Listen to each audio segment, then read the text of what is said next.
Okay, the question also asks what work is done in this process. And work is the parallel component of the force times the displacement. Now, what's the direction of the force?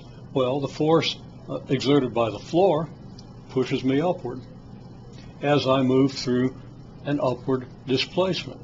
Now, it's a little confusing because, of course, the force that's exerted is exerted on my feet, and my feet aren't going anywhere.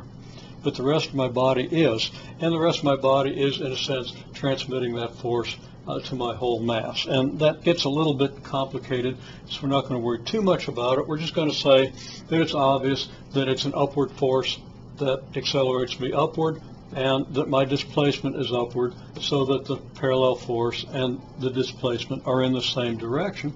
So that's equal to the force, the 2,400 Newton force exerted by the floor, multiplied by the 0.4 meter displacement. And when we multiply these out, we find that the work is 960 newtons times meters, and a new idea of work, energy, and a unit that's not all that familiar unless we've done some work with this before, unless we've seen material that involves this before. 960 joules, a joule being a newton times a meter, the amount of work done for every newton and every meter of displacement in the direction of the force. Okay, so that's the work done. Now, the question is, where does the energy to do that work come from? In this case, the source of energy is clearly the legs of the jumper, and more, you can trace that back. How do the jumper's legs exert the energy? Well, it's muscular action, which comes from burning of glycogen and other ATPs involved, and I don't know enough biology to come close to explaining that. And of course, where does all that energy come from? It comes from the Cheerios every good American eats for breakfast. And where do the Cheerios come from? Well, they come directly from the sun, I think. Sun emits Cheerios, and somehow that gets into our breakfast. Or maybe the sun emits some kind of energy that's assembled by plants, this thing called photosynthesis and chloroplasts and chlorophyll and all that stuff. I'm not sure, but somehow it gets into the Cheerios, which get into our legs, which produce glycogen, or something like that. Okay, well, you work out the details of that. They're very interesting details. I recommend you work it out. And still, remember, it's not the jumper's legs that propel her upward, okay? Because I just noticed there was a she in there.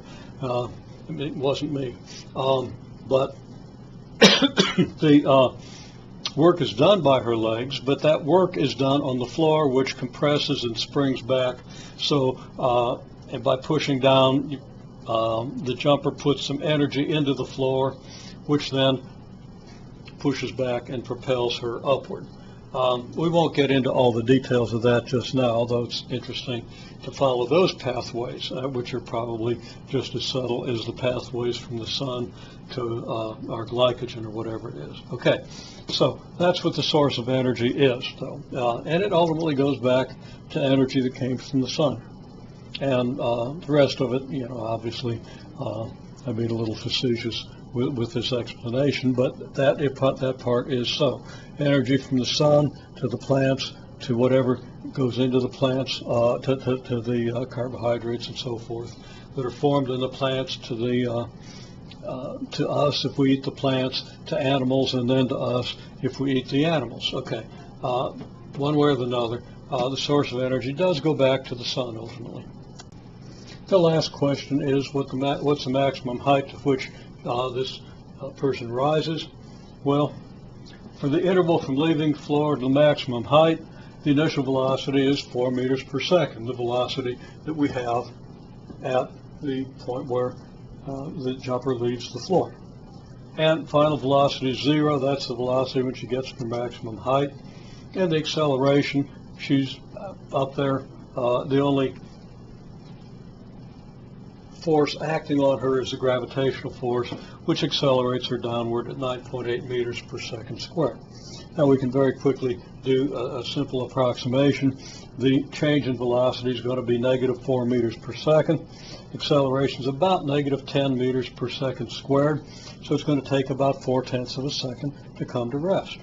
In 4/10 of a second, well, now she's moving at an average of 2 meters per second. In 4/10 of a second, she's going to go 8/10 of a meter. So she's going to rise 8/10 of a meter.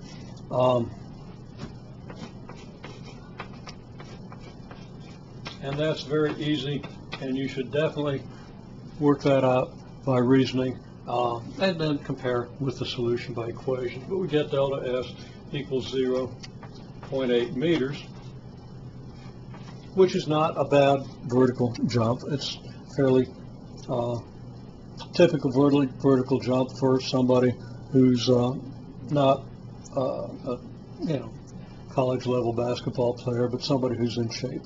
Okay, 8/10 of a meter. That's probably, that's over 30 inches. So it's a pretty good vertical jump.